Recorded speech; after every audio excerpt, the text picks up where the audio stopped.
Alors, un article sur Tom's Guide concernant Apple qui utilisera une batterie Megapack de Tesla pour alimenter l'Apple Park en Californie. Apple prévoit d'utiliser le Megapack de batterie de Tesla dans une centrale solaire photovoltaïque, récemment annoncée en Californie, pour aider à alimenter l'Apple Park.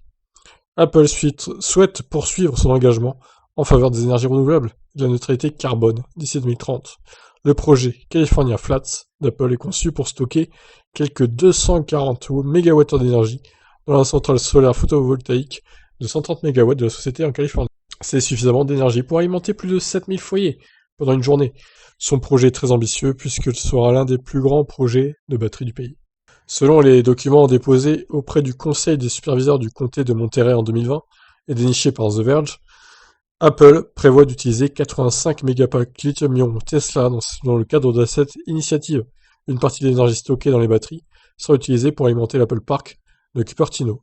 Les mégapacks sont conçus pour être installés dans des centrales électriques sans émission et proposent jusqu'à 3 MWh de stockage et 1,5 MW d'onduleurs.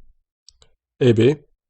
Apple met régulièrement en avant ses engagements en matière d'écologie. Nous avons par exemple pu voir un nouveau robot qui recycle les iPhones et le géant californien a récemment retiré les chargeurs de ses boîtes d'iPhone. Cependant, Apple n'a pas toujours été en faveur de toutes les initiatives qui constitueraient un progrès en matière d'écologie.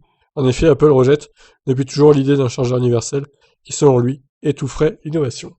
L'entreprise de Cupertino est déjà neutre en carbone, mais ce n'est pas le cas de tous ses partenaires. Apple a récemment affirmé que 110 de ses partenaires de fabrication passeront prochainement à une énergie 100% renouvelable, dans le cadre de son engagement à rendre sa chaîne d'approvisionnement et ses produits neutres en carbone d'ici 2030.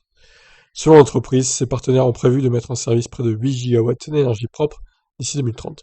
Apple a déclaré qu'il s'agissait de l'équivalent d'un retrait de 3,4 millions de voitures sur la route. Ok, bon bah, beau programme pour Apple qui va s'associer à Tesla du coup pour leur centrale solaire là, avec des batteries énormes de Tesla. Ça pourrait alimenter donc plus de 7000 foyers pendant une journée, c'est bien quand même. C'est beau, c'est bien, c'est beaucoup. Mais il faudrait plus de centrales solaires comme ça pour clairement se passer du nucléaire, des énergies genre charbon et tout quoi. Truc bien polluant. Voilà, bah, je vous laisse réagir. Qu'est-ce que vous en pensez de ce programme d'Apple? Ciao ciao.